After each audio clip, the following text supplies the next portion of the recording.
A quiet diner, a stormy night, and a gang that believes they can take whatever they want. But tonight, someone is about to teach them a lesson they'll never forget. When fear no longer controls the town, what happens next? Stay until the end for an unforgettable showdown. Where are you watching from? Let us know in the comments. Don't forget to like, subscribe, and turn on notifications. Your support helps us bring you more powerful stories. The neon lights of the roadside diner flickered against the backdrop of a quiet highway. Inside, the scent of coffee and grilled food lingered in the air, mixing with the low hum of an old jukebox playing a bluesy tune. The customers were few, some truckers, a couple of locals, all minding their own business. Jennifer, the diner's owner, wiped down the counter, forcing herself to ignore the familiar sense of unease settling in her chest. She knew this night wouldn't be different from the others. The bell above the door jingled. Roy stepped in first, his leather jacket damp from the night's drizzle.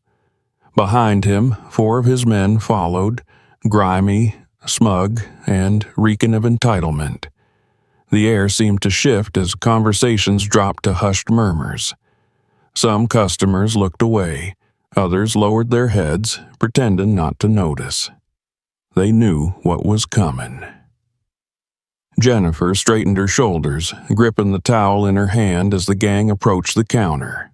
Roy smirked, taking his time, rolling a sugar packet between his fingers as if he had all the time in the world. "See, that's where you're wrong," he said, voice smooth, laced with a quiet menace. He flicked the sugar packet onto the counter. "This diner is in our territory, which means you pay if you want to keep it running. That's how things work around here." Jennifer met his gaze, forcing her voice to remain steady. "I told you last time, I'm not giving you a damn cent." Roy sighed dramatically, shaking his head like he was dealing with a stubborn child. He turned to his men. "See, I don't like that attitude. That kind of disrespect gets people into trouble, doesn't it, boys?" One of the bikers, a chipped-toothed brute, grinned as he stepped forward. "Oh yeah, big trouble." The wiry one with the snake tattoo reached over and knocked over a tray of silverware. The loud clatter of knives and forks sent a jolt through the tense silence. Jennifer flinched, her grip tightening on the counter's edge. Across the room, a man who had been quietly sipping coffee set his cup down. His broad shoulders remained relaxed, but there was something about the way he moved, calm, deliberate, like a man who had seen it all before. Steven Seagal had been in the diner before. He had noticed the way customers tensed when the bikers arrived, the way Jennifer's hands trembled ever so slightly after each of their visits. He hadn't interfered before, but tonight was different. Roy leaned in closer to Jennifer, lowering his voice just enough to make the threat personal. "You either pay up or bad things start happening. Windows get broken, fires start, people get hurt." Then he reached for her wrist. He never got the chance to touch her. Seagal moved in an instant. His hand shot out, catching Roy's wrist in an iron grip, stopping him mid-motion. The diner fell into dead silence. The air was thick with anticipation as all eyes turned toward the scene unfolding before them. Roy turned his head slowly, his expression shifting from amusement to something else, realization. His gaze traveled up the arm holding him in place, tracing the thick forearm, the solid shoulders, until his eyes locked onto Seagal's face. Recognition dawned. One of the bikers whispered under his breath, "Holy hell, that's Steven Seagal." Roy's cocky smirk wavered. The diner was deathly quiet. Outside, the rain had started to fall, a distant rumble of thunder rolling over the empty highway. Seagal's voice, when he finally spoke, was low, steady, and carried the weight of a man who had seen too much of the world. "You've had your fun. Now leave." Roy hesitated, his pride warring with common sense. Then his expression darkened, the hesitation vanishing in an instant. He grinned. "You think you can come in here and tell me what to do?" He ripped his wrist free, taking a step back, rolling his shoulders. "All right, boys," he said, his smirk stretching across his scarred face. "Looks like we gotta teach this old-timer a lesson." The bikers spread out, forming a loose semicircle around Seagal. The fight was coming. And Seagal was ready. The diner was silent except for the steady hum of the jukebox still playing that slow blues tune. The other patrons had retreated into their seats, their eyes flickering between Seagal and the bikers, but no one dared to move. The tension in the air was thick, like the charged stillness before a thunderstorm. Rain pattered against the windows. The neon sign outside flickered against the darkness. Roy rolled his shoulders, giving his men room to move in. "You must think you're real tough, huh?" His voice was smooth, but there was an edge of irritation underneath. "A washed-up movie star playing hero?" Seagal remained seated for a moment, his fingers tapping lightly against the counter as if weighing his options. He had seen men like Roy before. They thrived on fear, on the idea that no one would stand up to them. But he wasn't afraid. He had faced worse things in his life than a group of two-bit thugs shaking down a roadside diner. One of the bikers, the chipped and toothed one, cracked his knuckles and took a step forward. "Think you still got it, old man?" Seagal exhaled slowly and finally stood up. His presence was imposing, his broad shoulders filling the space. He wasn't as young as he once was, but he still had the strength. He still had the instincts. His eyes locked onto Roy, then the rest of the gang, assessing them, the way a predator sizes up its prey. He wasn't looking for trouble. But now that it had found him, he was going to end it. The diner was silent, except for the soft hum of the jukebox playing its slow blues tune. The air was thick with tension as Steven Seagal stood firm, his broad shoulders squared as he faced the gang of bikers.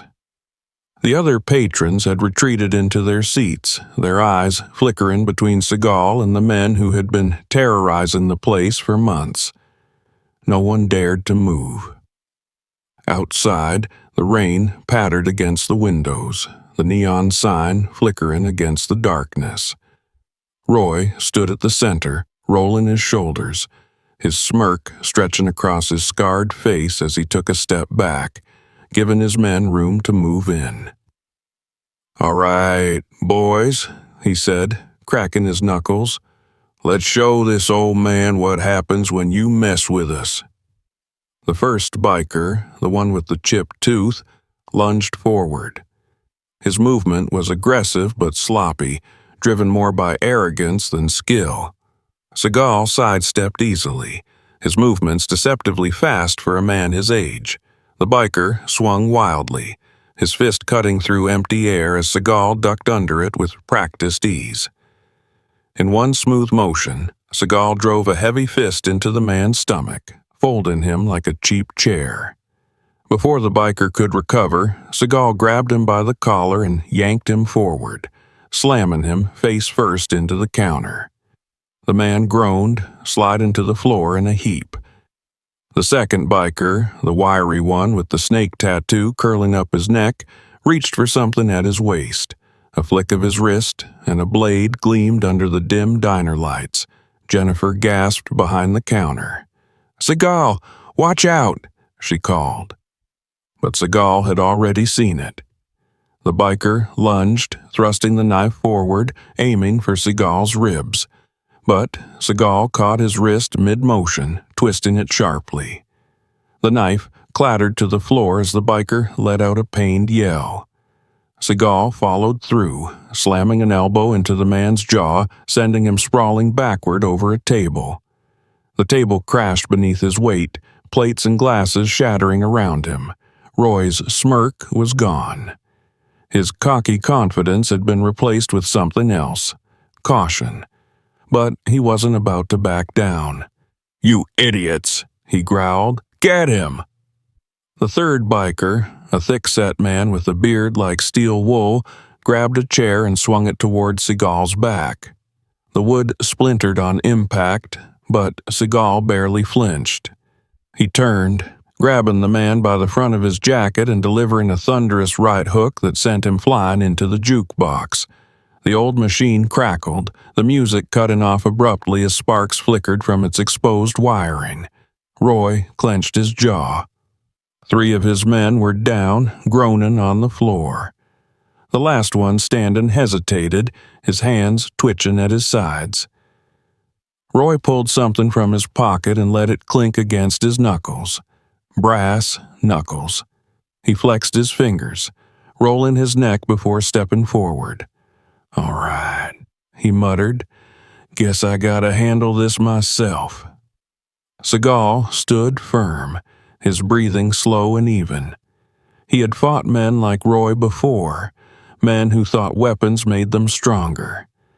They never understood that real strength came from something else entirely.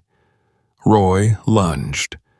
The brass knuckles whistled through the air, aiming for Seagal's jaw. But Seagal moved at the last second, weaving to the side and letting the punch fly past him. Roy stumbled forward, off balance. Seagal didn't hesitate. He grabbed Roy by the arm, twisted him around, and drove his knee into his stomach. Roy gasped, but Seagal wasn't done. He hooked an arm under Roy's shoulder, lifted him off his feet, and slammed him down onto the counter with a bone-rattling thud. Roy coughed, trying to catch his breath, his body sprawled over the counter. The rest of his men were down, groaning in pain. Seagal straightened, rolling his shoulders before looking around at the wrecked diner. The tables were overturned, shattered glass covered the floor, and the jukebox flickered weakly. Jennifer was frozen behind the counter, her eyes wide. Roy wheezed out a laugh, his voice strained. "You're gonna regret this, old man." Seagal leaned down, his voice calm but unyielding. "No, you're the one who's going to regret it." Then, in the distance, sirens wailed. Roy's eyes flicked toward the window, his expression twisting in frustration. His men were barely able to stand, and now the cops were coming. The neon sign outside flickered as blue and red lights flashed through the rain-speckled window. Jennifer exhaled shakily. "Cops are here." Seagal took a step back as the front door burst open. This time, it wasn't more trouble. It was the law. The diner door slammed open again, but this time it wasn't more trouble. The flashing red and blue lights outside reflected off the rain-slicked pavement, casting an eerie glow through the windows.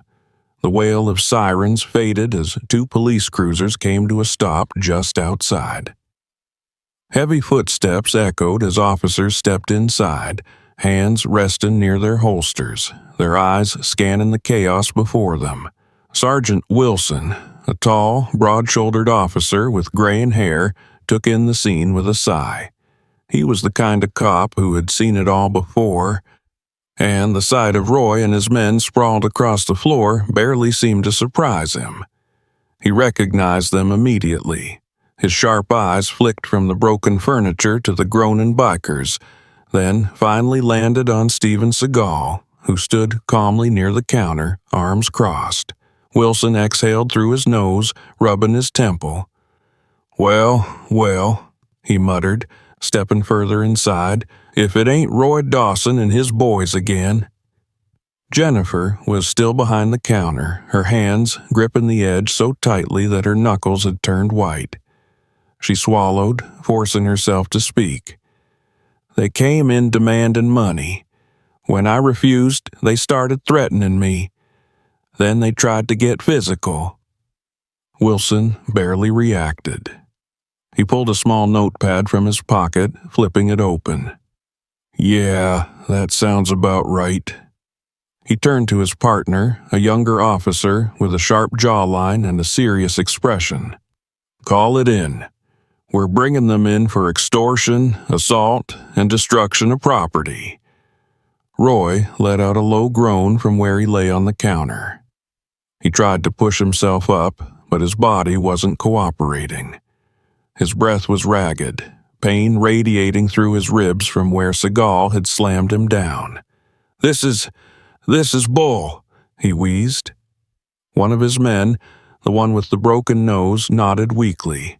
"Yeah, man, we were just minding our own business. Then that guy attacked us." He flicked his gaze toward Seagal, trying to shift the blame. Wilson raised an eyebrow, unimpressed. "You really expect me to believe that?" Roy sneered, spitting blood onto the floor. "Check the damn cameras. That freak attacked first." Before the officer could respond, a voice from the corner of the diner spoke up. "Actually, I got the whole thing right here." All heads turned toward a young man in a trucker cap sitting near the window. He held up his phone, the screen still recording. "Got every second of it," he continued. "These guys came in harassing the lady, knocking stuff over, calling her all kinds of names. Even pulled a knife on him." He gestured toward Seagal. "Man only fought back when they tried to jump him." Wilson stepped forward and took the phone, watching a few seconds of the footage. Slowly, he nodded. "Well, looks like that settles it." He looked down at Roy, who had gone pale. "Anything else you'd like to add?" Roy clenched his jaw, saying nothing. He knew he had lost. Wilson signaled to his officers. "Cuff them." The younger officer moved in, pulling zip ties from his belt and yanking the bikers to their feet one by one.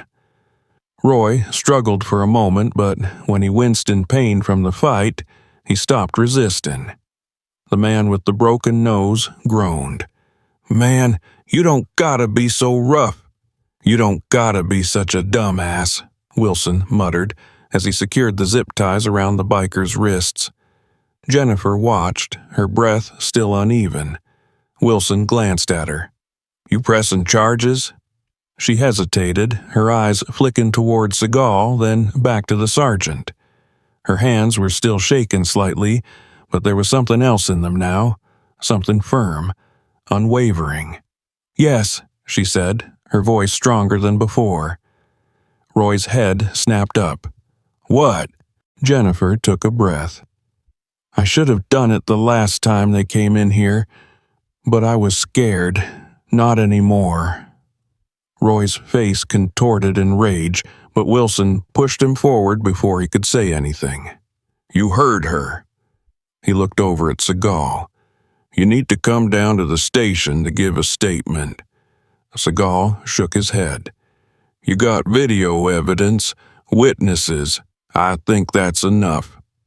Wilson studied him for a second, then nodded. "Fair enough. Appreciate what you did here tonight." Seagal didn't respond. He just gave a small nod as the officers dragged the bikers toward the door. Roy twisted his head to glare at Jennifer. "You're making a mistake, girl. You think this is over? I got people, and they don't like it when one of their own gets locked up." Seagal took a single step forward. Roy immediately shut his mouth, his body tensing involuntarily, remembering the power behind those hands. Seagal leaned down just enough to look him in the eye. His voice was quiet, but it carried weight. "This is over," he said. "You come near her again, and I won't stop at just putting you through a table." Roy swallowed hard. He believed him. Wilson gave a sharp tug on Roy's cuffs, dragging him out of the diner. One by one, the rest of the bikers were taken outside and stuffed into the back of the cruisers. The sound of the doors slamming shut echoed through the night. Inside the diner, the silence was heavy. The tension had lifted, but the weight of everything that had just happened still lingered. Customers started moving again, some whispering in amazement, others murmuring among themselves. A few people stole glances at Seagal as if still processing that Steven Seagal had just taken down an entire gang in their small-town diner. Jennifer exhaled slowly, running a hand through her curls. She turned to Seagal, her expression a mix of exhaustion and gratitude. "You didn't have to do that." Seagal shrugged. "Yeah, I did." She let out a small laugh, shaking her head. "You know, you just single-handedly did what I've been too afraid to do for months. Those guys, they've been running this town like it belongs to them. Nobody ever stands up to them." Seagal leaned against the counter. "Well, looks like that just changed." Jennifer studied him for a moment. "Why'd you step in?" Seagal was quiet for a beat before answering. "Because too many people look the other way when this kind of thing happens. I've seen it before. Figured it was about time somebody didn't." Jennifer swallowed, her throat tight. She had spent so long feeling powerless against people like Roy, so long trying to convince herself that as long as she stayed out of their way, she'd be safe. But seeing what had happened tonight, seeing someone refuse to be intimidated, refuse to let them win, made something inside her shift. The diner door swung open again, but this time it was just a customer who had been hiding behind a booth. A woman in her 50s, still clutching her purse, stepped forward. "That was incredible," she murmured. "You really showed them." A man near the window nodded. "Yeah, that was the best thing I've seen all year." Another chuckled. "Forget movies, Seagal. You should do this full time." Seagal smirked, shaking his head. "I'll stick to acting." Jennifer laughed softly, the first real laugh she had let out in what felt like ages. She turned and grabbed a clean coffee mug. "Well, I don't know about you, but I could really use a cup of coffee." Seagal chuckled, sliding into his booth again. "You know what? I think I'll have that burger now." Jennifer grinned, already moving toward the kitchen. Outside, the police cars pulled away, their sirens off, but their presence still lingering in the air. The night was quieter now, calmer. The town didn't feel as small anymore. And inside the diner, things finally started to feel right. The diner had finally started to return to normal, but the damage left behind was impossible to ignore. Shattered glass and broken furniture were scattered across the floor, and several booths had been overturned during the fight. The jukebox, which had been playing moments before, now sat at an awkward angle against the wall, its wires exposed where the impact had knocked it loose.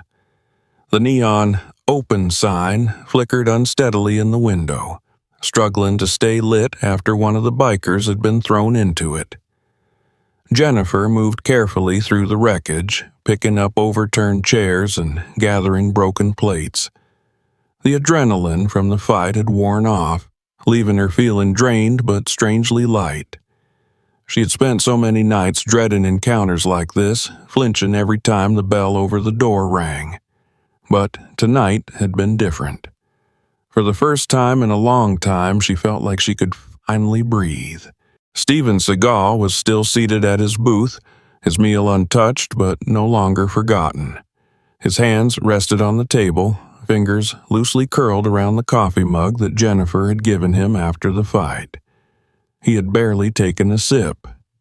Instead, he watched her, his expression unreadable as she worked. "You don't have to do that," he finally said. Jennifer glanced up from where she was kneeling, sweeping up pieces of a broken salt shaker. "Somebody's got to clean this place up," she said, forcing a small smile. "Might as well be me." Seagal nodded, but didn't look convinced. He leaned back against the seat, exhaling slowly. You okay?" She stopped what she was doing for a second, fingers tightening around the broom handle. Was she okay? She wasn't sure. She had faced down those bikers before, but this time, things had escalated further than she had ever imagined. They had threatened her before, pushed her around, but never had they been taken down so brutally. "I think so," she said eventually. She looked at him, really looked at him. "I should be asking you that. Those guys weren't exactly pulling their punches." Seagal smirked slightly, rolling his shoulder. "I've had worse." Jennifer shook her head, muttering under her breath. "Of course you have." The front door creaked open again, and she stiffened instinctively. But this time, it wasn't another threat. Instead, a few of the customers who had hidden during the fight started emerging from their booths, cautiously stepping forward. Some still looked wary, their eyes darting toward the door as if expecting the bikers to come storming back in. But others looked at Seagal with something else in their expressions: relief, admiration, maybe even hope. One of the truckers, a grizzled older man with a thick gray beard, crossed his arms over his chest. "Hell of a thing you did, son," he said, his voice gruff but approving. "Ain't never seen nobody put those bastards in their place like that." A woman near the counter, still clutching her purse, nodded. "They've been shaking people down for years. No one ever stands up to them. We all just let it happen." Jennifer swallowed hard. She knew it was true. The bikers had run this part of town like they owned it, demanding money from businesses, terrorizing the people who refused to pay up. Most folks had just learned to live with it, avoiding conflict, keeping their heads down. Seagal didn't say anything for a moment. He just looked around at the faces watching him, studying the mix of fear and relief. Finally, he exhaled through his nose and sat forward, resting his elbows on the table. "That's how they keep control," he said. "They make you feel like there's nothing you can do, like standing up to them isn't worth it." The trucker nodded. "Yeah, and sometimes it ain't. Not when they got numbers like they do." "But they're not invincible," Jennifer said suddenly, surprising even herself with the strength in her voice. She set down the broom, looking around the diner. "They act like they own this place, but they don't. And if people stop being afraid of them, if more of us fight back, maybe they'll realize that." Silence followed her words, heavy and thoughtful. Seagal gave her a small nod, like he approved of what she was saying. "You're right." The trucker let out a low chuckle. "Guess the question is, what happens now?" Jennifer hesitated. That was the real question, wasn't it? The bikers were gone for now, but Roy's parting words still echoed in her mind. "You think this is over? I got people." She forced herself to push down the lingering fear. "Now I file a report, press charges, and hope the cops actually do their job." "Hope's a funny thing," Seagal murmured. Jennifer met his gaze. "You don't think it'll be enough?" Seagal sighed, running a hand over his jaw. "I think it's a good start, but guys like Roy, they don't just disappear because they get arrested once. He's gonna be pissed. And if he's got people like he says, they'll be coming." The words settled over the diner like a weight. The woman at the counter swallowed hard. "So what do we do?" Seagal glanced around the room. "You don't let fear win," he said simply. "If they come back, you stand together. You don't let them push you around anymore." The trucker snorted. Easier said than done. Seagal's expression hardened slightly. "It's not about what's easy. It's about what's right." The silence stretched between them. But this time, it wasn't heavy with fear. It was heavy with determination. Jennifer nodded slowly, turning back to the counter. Then I guess I better make that call. She picked up the diner's old landline and dialed the police station. The line rang twice before a dispatcher picked up. "This is Jennifer Blake from the roadside diner on Carson Street," she said, her voice steady. "I'd like to file a formal complaint against Roy Dawson and his crew. Extortion, property damage, assault." She met Seagal's eyes as she spoke, the weight of what she was doing settling fully in her chest. But this time she wasn't afraid. This time she wasn't alone. Seagal watched her for a moment before finally lifting his coffee cup and taking a long sip. "About time," he muttered under his breath. The diner wasn't fixed, but something had changed tonight, and for the first time in a long time, it felt like maybe, just maybe, things would be okay. The air in the diner felt different now. The tension that had filled the space just an hour ago had started to dissolve, replaced by something else, something quieter, heavier. The immediate threat was gone. The bikers were in police custody, and yet the weight of what had happened still lingered in the air like the scent of burnt coffee. Jennifer stood behind the counter, the phone still in her hand after speaking with the police, her fingers gripping the receiver a little too tightly. She had done it. She had pressed charges. She had finally taken a stand. But the fear in her chest hadn't disappeared completely. If anything, it had simply changed shape. Steven Seagal was still seated at his booth, his broad frame relaxed, though his sharp eyes took in every detail of the room. He had seen situations like this before, people thinking the battle was over when, in reality, it was just beginning. Roy's words echoed in his head. "I got people, and they don't like it when one of their own gets locked up." It wasn't an empty threat. He could feel it in his gut. But the question wasn't if Roy's crew would retaliate, it was when.